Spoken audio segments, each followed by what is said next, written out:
In my experience, everyone will say they want to discover the truth, right up until they realize that the truth will rob them of their deepest held ideas, beliefs, hopes, and dreams. The freedom of enlightenment means much more than the experience of love and peace. It means discovering a truth that will turn your view of self and life upside down. For one who is truly ready, this will be unimaginably liberating. But for one who is still clinging in any way, this will be extremely challenging indeed. How does one know if they are ready? One is ready when they are willing to be absolutely consumed, when they are willing to be fuel for a fire without end. And this week's opening quote comes from Adaya Shanti. Welcome to Surviving the Matrix. Ladies and gentlemen, my name is Maxwell Egan. It's a pleasure to be with you once again, and I will be your host for the next hour. Well, folks, in view of recent events, I hardly even know what to say to anybody this week. I hardly even know where to begin the show. Enlightenment is certainly a destructive process, ladies and gentlemen, and I'm sorry to have been the one to drop the bomb which rocked the independent media to its foundations, but sometimes these things just have to be done.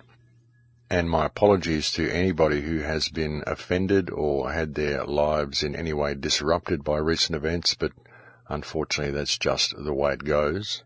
And for all those who have spent time making videos condemning me for my show of any emotion during this period, well, I suggest that you people should perhaps get a life and not be so quick to condemn someone simply because they are a human being with emotions, because there really has been some incredibly toxic videos put out there by people who claim to be an authority on things that they really know nothing about. But enough on that topic anyway. Looking at the world in the last few weeks, folks, things have most certainly continued on their spiralling path downwards, although again it does provide a plethora of opportunity for humankind to actually wake up to themselves and do something about it. And it's getting to the point where I think people are just going to have to do that, because the control grid and the fact that the world is run by a bunch of lying criminals is so much in everybody's face now that it's becoming impossible for even the most closed-minded of individuals to deny that fact. And that's a very good thing, again, because it provides opportunity for mankind to actually wake up to themselves and stand up and do something about this situation. And there are a good many things to be able to get involved with now, folks. There's a lot of things happening on the ground. The protest that's happening with the Dakota people are protesting against the oil pipeline which is being put through their land, which is effectively going to pollute groundwater. That's something everybody in the United States should be supporting. You need to go there and stand with these people, or at least write to your senators, write to your congressmen. Just let people know that you are standing with the Dakota people in the stand they are making to protect your water, ladies and gentlemen.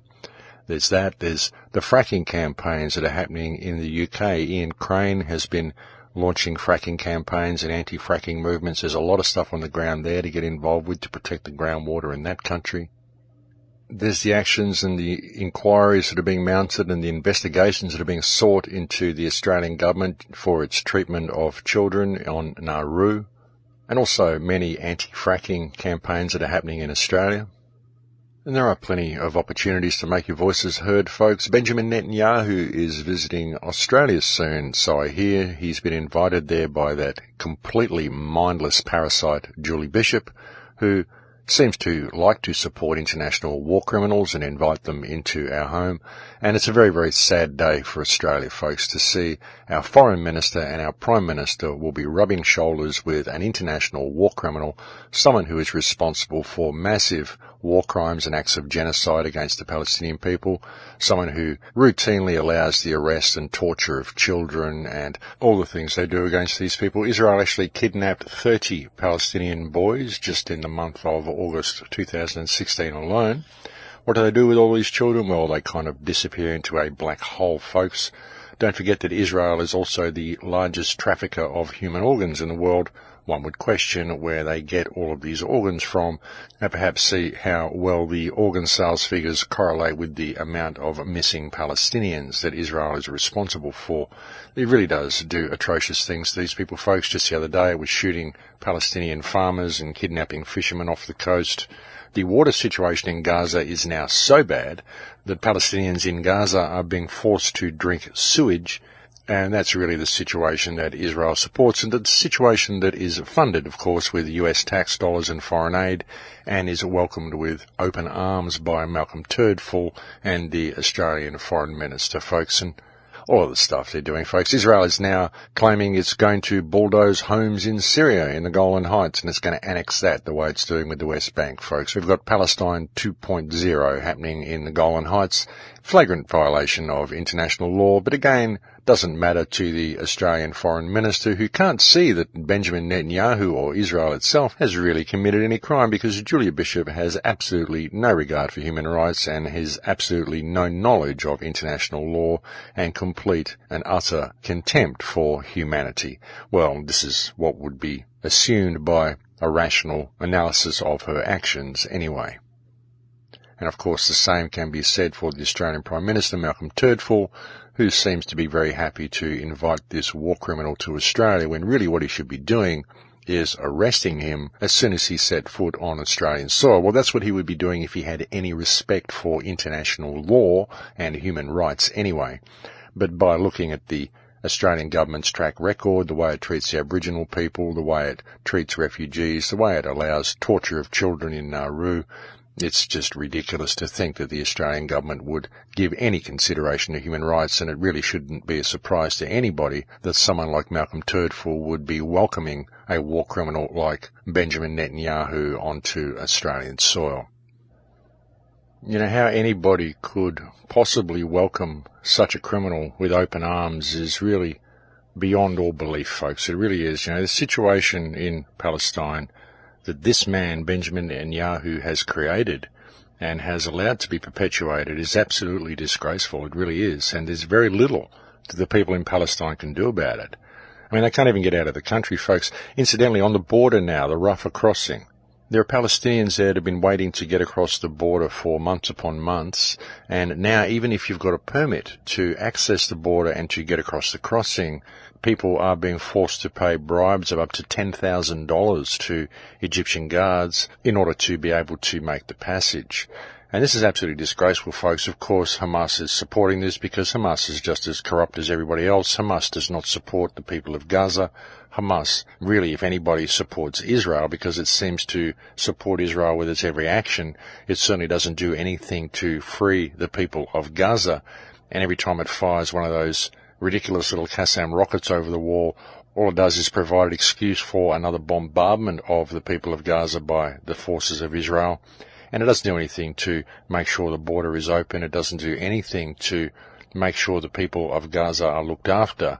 So the only voice that the people of Gaza and the people of Palestine really have is the voice of those people out here in the world who are awake and are aware of the situation and are willing to put themselves out there to speak out about this atrocity and realize the opportunity it provides for all of mankind to be able to heal the situation that we're currently in.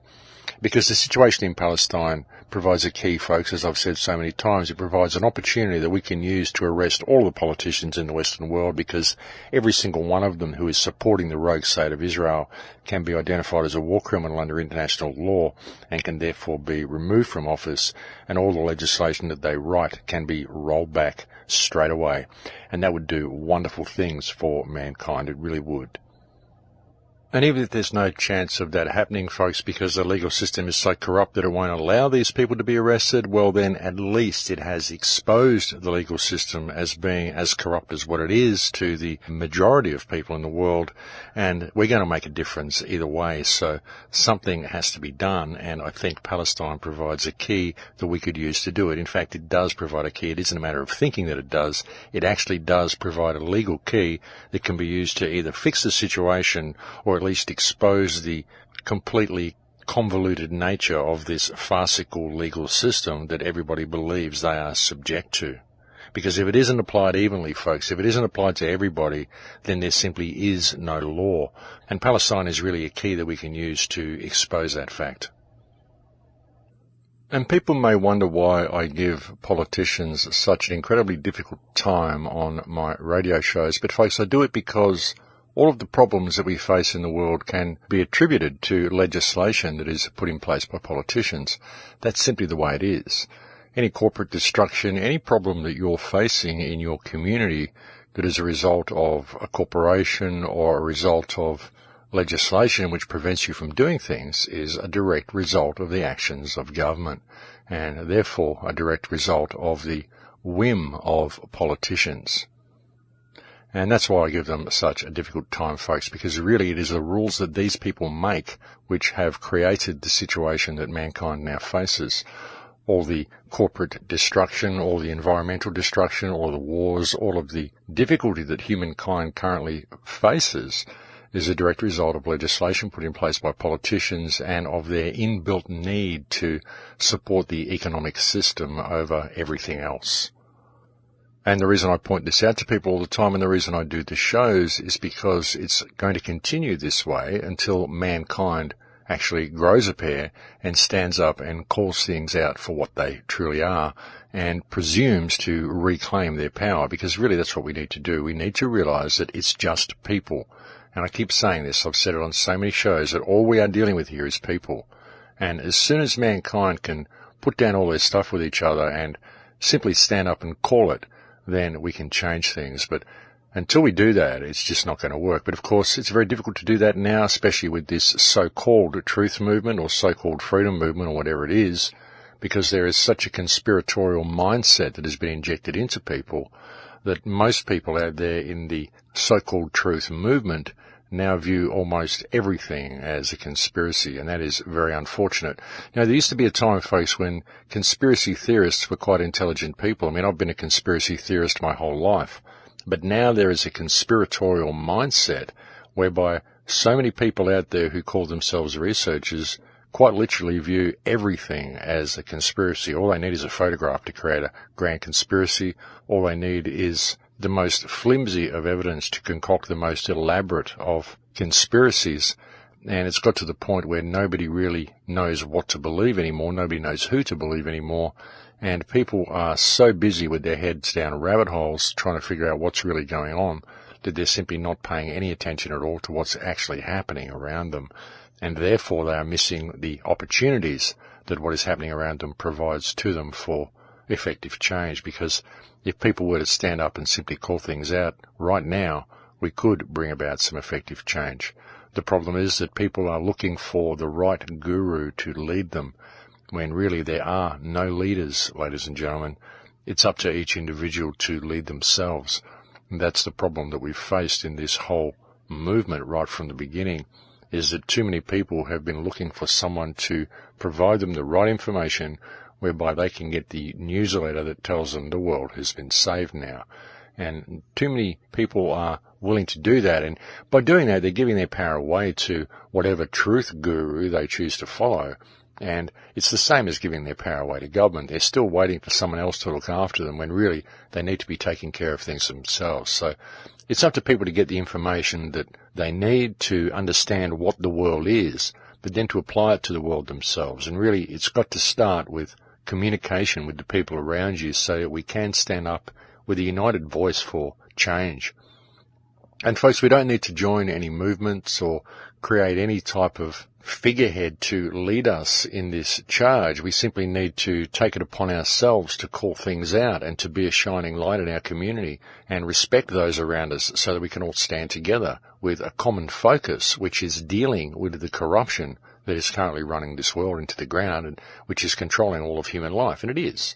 It's a corrupt system, folks, and the people that are operating within it are all corrupt. Of course they are. If they weren't, then it wouldn't be as corrupt as it is. So, we've got to really start looking at this, folks, and realise that laws that are put in place, if they're going to be put in place at all, then they need to be put in place in order to serve mankind, not to make sure the economic system is operating properly, because the economic system is what is destroying mankind and destroying our habitat and destroying any hope we have of a stable environment or a stable future. So we really need to start putting humanity first and realizing that any laws that are put in place which affect humanity's ability to be all that we can be are corrupt.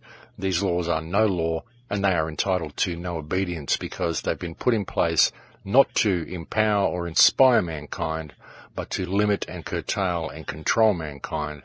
And this has been done by people we employ to do exactly the opposite of that, and this is simply not acceptable. So we have to call it, folks, because it's not going to change until we do.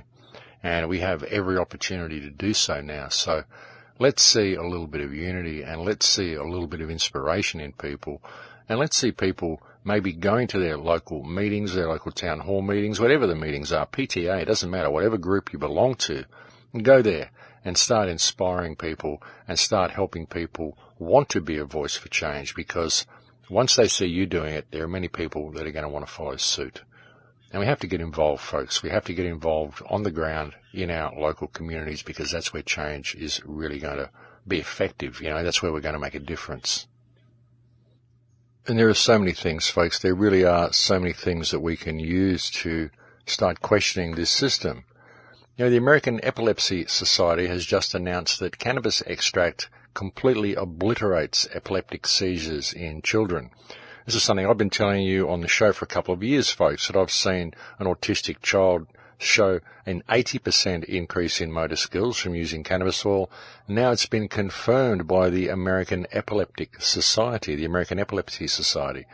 So why don't you ask your politicians when they intend to roll back and repeal the legislation dealing with cannabis, dealing with the outlawing of cannabis. And if they say, oh, we're going to investigate it, say that isn't what we asked you. What we asked you is when you intend to repeal the legislation, because obviously it's all based on lies. And if you do not intend to repeal the legislation, then can you please show cause, or you shouldn't be held in abusive office for supporting the human rights abuse, which is the outlawing of the medicinal substance known as cannabis sativa, or cannabis indica, indeed any form of cannabis. Why are you supporting the human rights abuse, which is the outlawing of this plant? And can you please show cause why you shouldn't be held in abusive office for doing so? Because we're not asking you to investigate it, we're asking when you're going to repeal the legislation. It's the same with vaccines, folks. There's people being thrown in jail in California now for refusing vaccinations. You need to ask the government, now that it has been confirmed that vaccines cause autism, there's been a myriad of studies confirming this, when do you intend to repeal this ridiculous legislation? And we're not asking you for an investigation, we're not asking your permission, we're asking when you intend to repeal the legislation. And if you do not intend to repeal it, can you please show cause why you should not be held in abusive office for perpetuating the human rights abuse, which is mandatory vaccinations, which very often lead to autism. It's time we stood our ground and simply asked these questions and called these people out and stopped taking a backward step to these people and believing that we have to allow them to kill us simply because they wrote down on pieces of paper that it's okay for them to do so, and they've got thugs in black Kevlar that they use to enforce this type of corruption and who also threaten to lock us up in cages if we refuse to comply. It's about time we called all this out and stood up and made a stand, ladies and gentlemen. And believe me, there is every opportunity for you to do so. There are so many issues that we're dealing with now, and every single one of them is an opportunity for change if you choose to embrace the opportunity that it provides. Yeah, and it really is important that people stand up and start to get involved. Interesting time of the year now too, isn't it, folks? The 15th anniversary of the September 11 attacks, of course, last week. That, of course, was an event that turned the world into what it is now. It was pretty well heading in that direction before the 9/11 attacks, of course, but that most definitely consolidated the system and consolidated the push for global domination. 9/11, the big lie, the big event that caused us to become as paranoid as we did and brought about this incredibly fake war on terror and the death of so many millions of people since that event started. You know, there are people out there actually saying now that 9/11 is old news, that don't worry about it anymore, it's not something that we need to focus on. Folks, 9/11 is the event that caused the world to become what it is today. 9/11 is the event that has all of these criminal governments doing what they're doing. It is the event that brought about this entire fake war on terror and that perpetuates it. It is still the most pivotal event of this millennia so far, and it is an event that needs to be investigated and needs to be exposed for what it is, because exposing that event for what it is, if it can be done in the right way, will serve to awaken a lot of people. The problem is that everybody gets stuck in little details and down rabbit holes. Everyone gets caught in arguments of how it was done. Was it done with thermite? Was it done with weapons from satellites? Was it done from controlled demolition? Was it done from whatever? There's so many people with so many different views and different arguments, and folks, it doesn't actually matter how it was done at this stage. What matters is who did it and who didn't do it and why it was done. Once we establish that and get people to look at it from that perspective, then we can reopen some type of investigation, and then we can find out how it was done. But arguing about how it was done now is simply a detail which does not serve to lead anywhere. It simply serves to create infighting and does not lead to any solutions. So it's no good getting caught down these rabbit holes either, folks. We really need to broaden our perspective when we look at a lot of this stuff.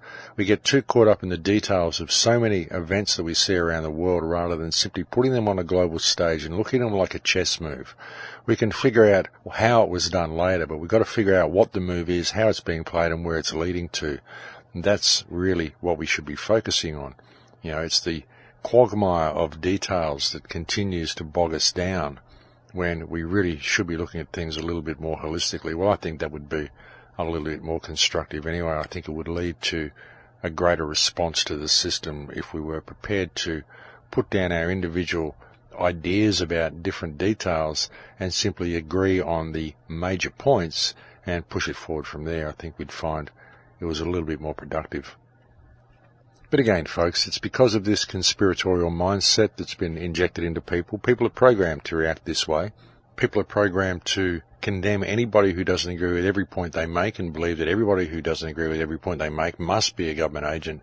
And they're trained to view everything as a conspiracy. And that's very, very unfortunate, because there's a far more intelligent way of looking at things. What if the real conspiracy is that everything is a conspiracy? To believe that. What if that's the real conspiracy? As I said in my first film, The Big Picture, back in 2008, the best way to hide a real conspiracy is to construct a conspiratorial culture around it. A conspiracy culture whereby everything becomes a conspiracy, and so people really don't know which way to look. And that's the best way to hide it. That's the best way to hide the real conspiracy, and that is exactly what's been done. And of course, to associate real conspiracies, real things, real factual things, like things that we know were faked, like the Kennedy assassination, to associate them with things such as aliens and all sorts of stuff like that, so it discredits all of the real information and lumps everything into the same basket. And it's been very, very cleverly done, folks, but that is what's been done. And unfortunately, it's had a pretty large effect on the way a lot of young people who are coming into this movement tend to think about things. They simply don't look at things objectively, and they tend to view everything as a conspiracy.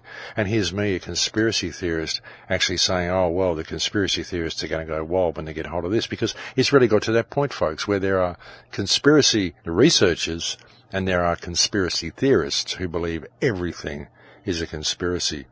But real conspiracies, folks, they're not theories at all. They're actually fact. 9/11 is not a conspiracy theory, it's a conspiracy fact, as is the Kennedy assassination, as were a lot of other very major events in history. The word theory that has been attached to the word conspiracy is another very clever play by the system. People have been taught to identify the word theory with the word conspiracy, and really it's a play, folks, because not all conspiracies are theories. Many of them are fact.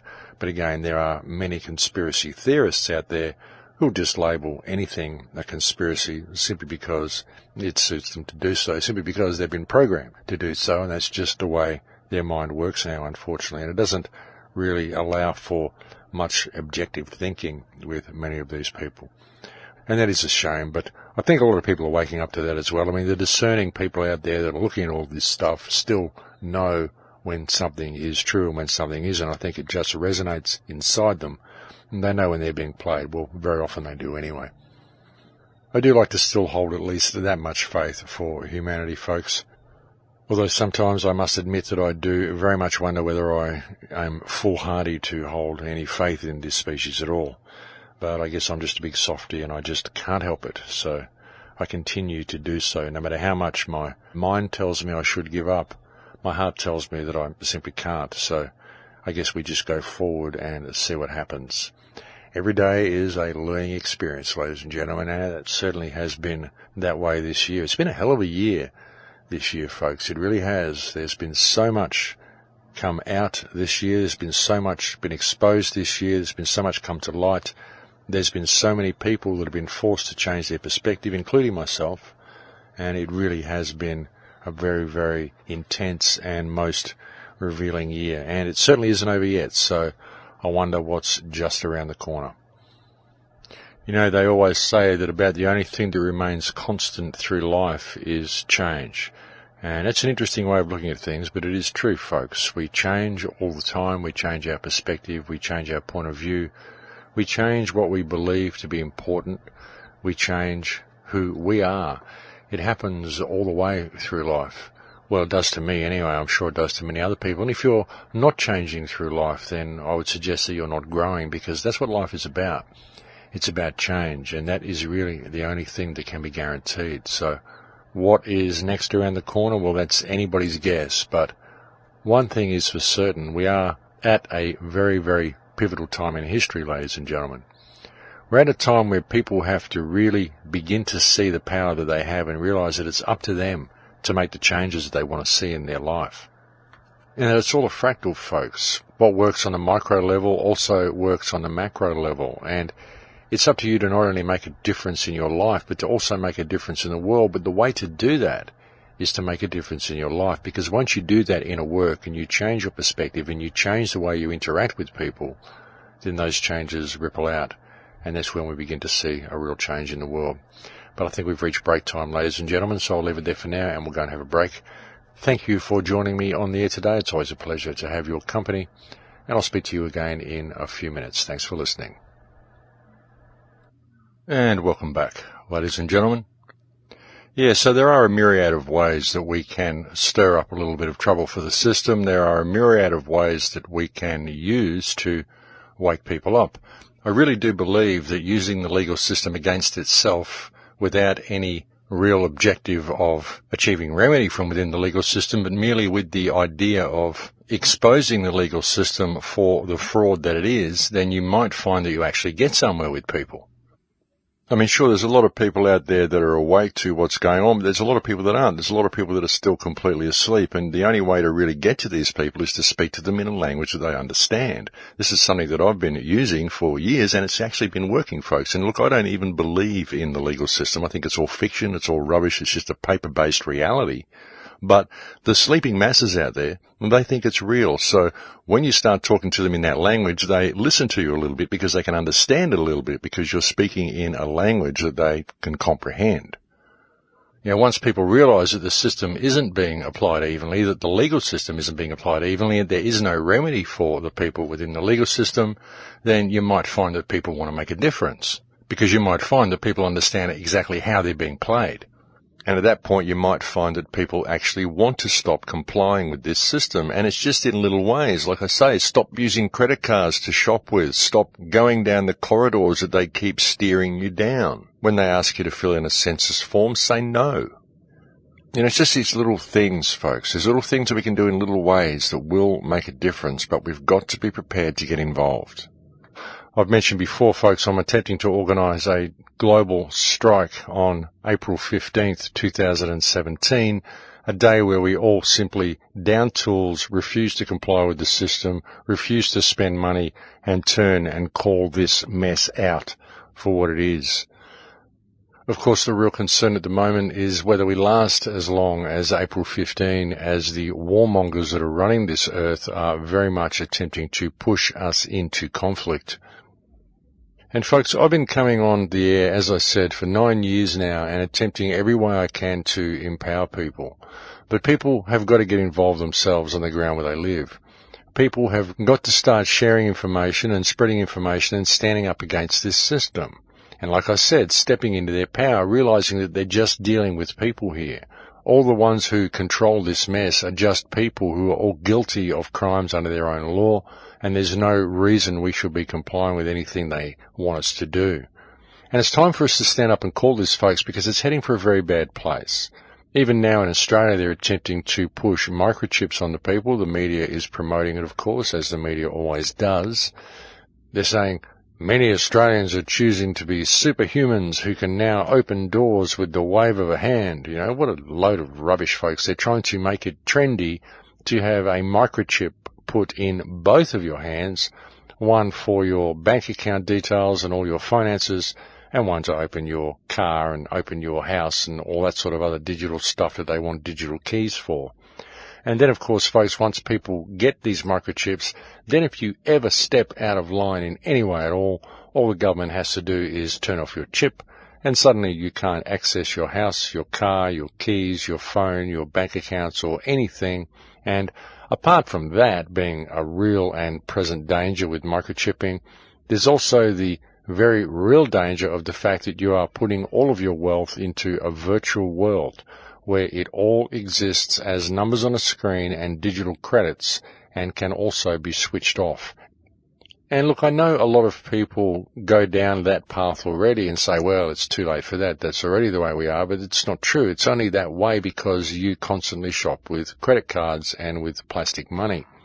I personally don't do that. If I ever need any money, I go and draw it out of the bank, or I go and dig up some silver and cash it in, and then I use cash for my transactions. If you're shopping with plastic and you're using credit cards and digital money for your transactions, then you're already 3/4 of the way enslaved, ladies and gentlemen. Next time you go shopping with a credit card, just have a look at what you buy, make a note of what you buy. Next time you do some Google searches, make a note of what you search for. And then next time you log on to Facebook, check out what the ads are that you receive on the sidebar on Facebook and other sites that you go to that send advertising towards you. Just have a look at what it is and compare it to the shopping list that you just created when you went shopping with your credit card at the local supermarket, and you're going to start seeing how they link all this stuff up together, folks. You should all start drawing money out of the bank and shopping with cash, because just by doing so, you're going to be sending a message to the government and sending a message to the supermarkets that you will not put up with this digital control grid that they are rolling out. And that's where the stand has to be made, folks. It's got to be made by people on the ground not complying with this ridiculous control grid and this ridiculous digital system that is being superimposed over our reality. Because once it's all rolled out, folks, it's going to be very, very difficult to extricate yourself from it, and everybody is going to be extremely easy to control. And at that point, all the government has to do is make the rules tighter and tighter and tighter, and at that point there will be nothing anybody can do about it, because all their means of escape, i.e. all their money, all their access to their accounts or keys or home or anything, will all exist in the virtual world, and access to that world can be switched off at any time and for whatever reason the government deems appropriate. And they've been pushing us this way for a long time, folks. When I was in Holland earlier in the year, I went to a supermarket and just to buy some fruit and vegetables, and when I went to pay for what I was buying, the lady at the counter told me they would not accept cash, they would only accept cards. When I then told her that I simply didn't have a card and pulled out cash, she refused to take it. So I asked her if she was refusing to accept payment for goods, at which point she gave me the groceries for free and let me leave the shop. So that was a nice touch, but the point is that they are very much pushing us towards digital currency. And folks, there wouldn't be anything wrong with digital currency if we lived in an honest society.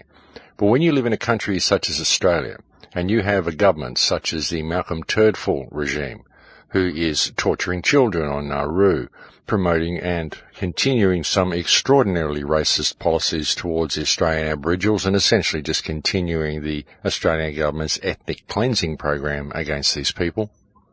A government who is wholeheartedly supporting the fake war on terror, even going so far as to send planes to Syria to bomb kids over there, and is wholeheartedly supporting any war posturing against Iran.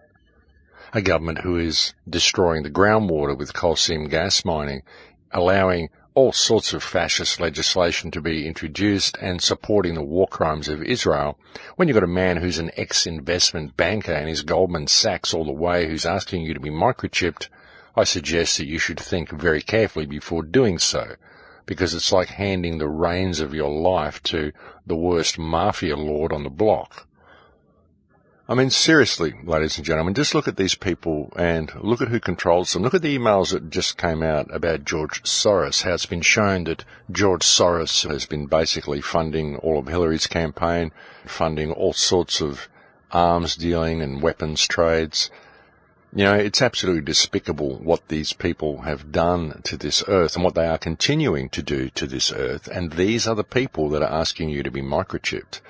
I mean, it's absolutely absurd that anybody would even be considering complying with any wishes that this government rolls out, because they are provable criminals just by their own actions. I mean, honestly, folks, just look at the state of the world, and most especially in Australia. Look at the state of the country.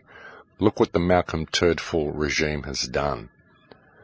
And folks, you can't even really hate these people for what they do, because they're sick. They're sick. They have diseased minds. They just cannot view the human race from the correct perspective. They can't view it from a normal perspective, from a human perspective.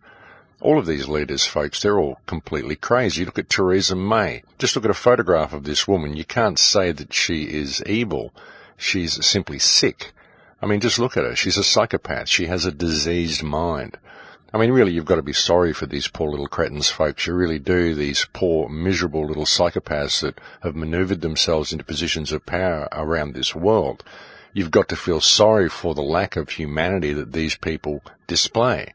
I mean, just think, these people will never feel the empathy that you feel. They'll never feel the real love of a child that you feel. They'll never see the real beauty in a flower, the real beauty in life, the real beauty of this earth. They will never experience things from a holistic perspective or an empowered or beautiful perspective. All they can see is blood and death and control and wealth and power. This is what they crave. This is what they are. And this is what makes me feel so sorry for these people. So, you know, you really can't hate them. I mean, I get frustrated at their actions and I get very angry at their actions and I speak out against them all the time, but I do it out of a love for humanity. I don't do it out of a hatred towards them. I really, truly do feel sorry for them more than anything else. I mean, imagine what it would be like to go through life in that way, folks. It would be really a dreadful existence. You know, it's that fact that makes things so weird when trying to deal with this, folks, because so many people look at the controllers, the ruling parasites, and they believe that they can heal the situation with love. And sure, you can heal the situation with love, but it's got to be with the correct application of love. You can't do it by loving the psychopaths and thinking you can love them into becoming nice people. They don't understand that the people at the top, they don't feel that way. They don't feel the way you do. You know, it's like we're dealing with two different species here, folks. Psychopaths do not feel empathy. And when you attempt to use those sort of methodologies and attempt to use things that work with normal human beings against a psychopath, it simply doesn't work because they just don't feel those things. And again, a lot of people will use hatred. You know, they hate these people. And really, I don't think that they get up and consciously say, well, I want to be really evil today. I think they just do what they do because it's what they do. And they don't view humanity as anything else except collateral damage. It's like an ant farm to them. They don't really view the rest of humanity as anything significant. And it isn't that they consciously mean to hurt them. They just do what they mean to do because this is the way it balances the books. So it just works for them. And that's why it's difficult to direct hatred towards them as well. This is why I always said that the best tool that you've got and your greatest strength is the love that you feel for yourself and for other people. Use that to inspire you to stand up against this system. Use the love of life and the love of those around you, not hatred towards the perpetrators, because it's a completely different energy and it's a disempowering energy. When you use hatred as your strength, then it's a very, very disempowering energy. It's like going to the dark side, if you want to look at it that way. Whereas the source of real strength is using love as your source of power, because love will fight off any enemy a lot more effectively than hatred. And that's why it's so important to do the inner work when attempting to deal with any of these issues, folks. You've really got to get yourself in the right emotional state to be able to deal with it. But all the inner work really is about discovering your own personal power so you can step into that, folks. Really, that's all it is. And I get a lot of comments from people, what is this rhetoric of stepping into your power? What does it mean? What it means, folks, is understanding that you are a human being and you are just dealing with other human beings, and that nobody has a right of authority over you. Nobody has a right to rule you. Nobody has a right to treat you as a slave, and you do not have to bow to the whim of other people. The only reason that you do is because of the fear-based mind control that's been inflicted upon you, and the fear-based mind control that this society perpetuates. Because it's all fear-based mind control. You only do what you're told because you're scared police officers will beat you up if you don't. And that's really what it's about. It's the same as we pay taxes so they can go and bomb other people in other countries because we're afraid they'll come and hurt us if we don't do it. So really it's just protection money, folks. That's all we're doing. And until we recognize that and stand up and call that, it's going to continue. The question is, how much are you prepared to take? How much are you prepared to have your life controlled by other people?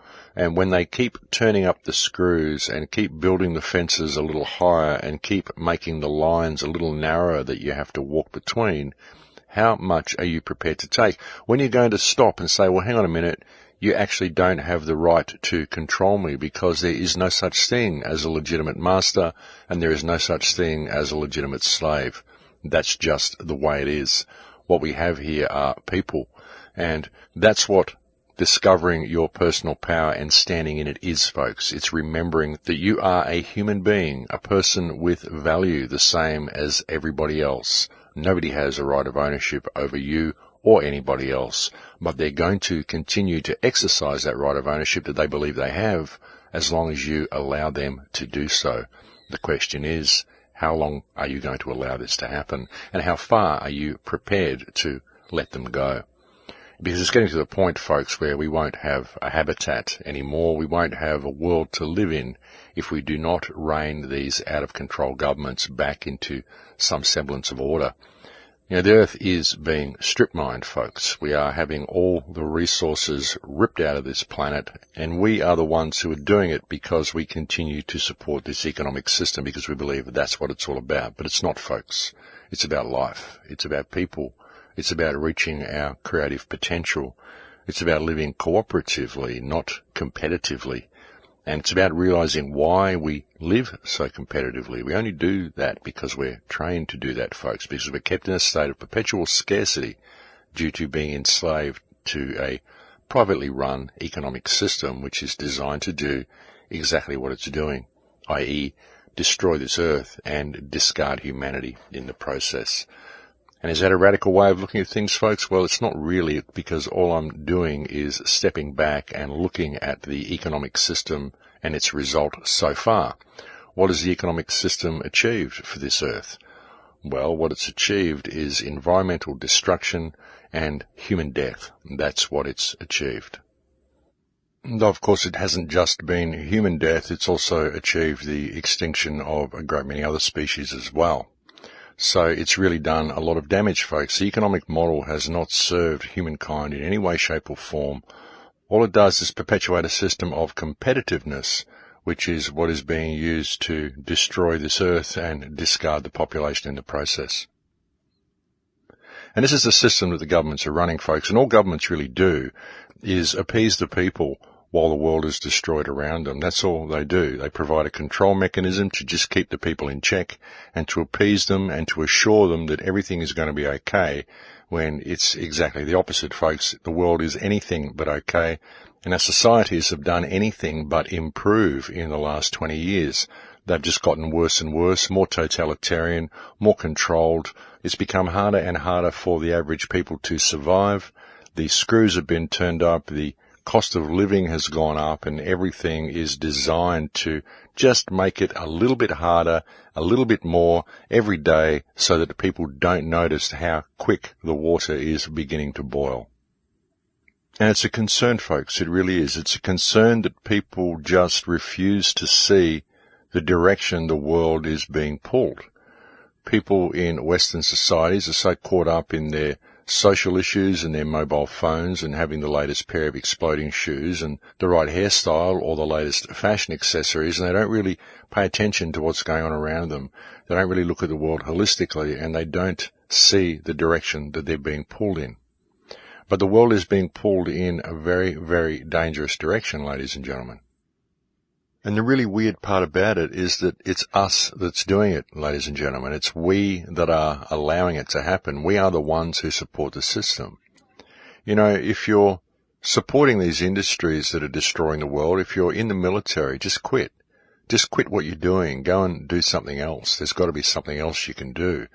You know, if you were to connect with your neighbours and you're all to work together, you could put it in a big community garden to feed the entire village or town or suburb or block anyway, and you would thereby remove half of your expenses. And if the government tells you you can't do it, well, screw the government. The government has no right to tell you can't grow food. If they just come along and say it's the law, then just say why. Why is it the law? If there's someone that we employ to manage things for us who's putting in legislation telling us that we can't grow our own food, then why is this law and why are you supporting it? You know, you've just got to ask these questions, folks. That's the thing. I mean, people say, oh, asking questions isn't going to help anything. But if the whole society starts doing it, if the whole society starts asking these questions, just that simple question, folks, why? Why do I have to comply with what you're saying when what you're saying affects my ability to be all that I can be? It affects my ability to be human. It affects my God-given right to fresh water and fresh air and to be able to grow and eat fresh food. How can you claim to even have any authority to be able to interfere with that? Who the hell do you people think you are? Just ask that question, folks. It can make all the difference, because when you ask that question, you do it in the right way, you do it eloquently enough, and you do it in front of enough people, then you're going to find that a lot of other people begin asking that question as well. And we've got to make a stand, folks. We've got to stand up for ourselves. If we don't, then we simply deserve what we get.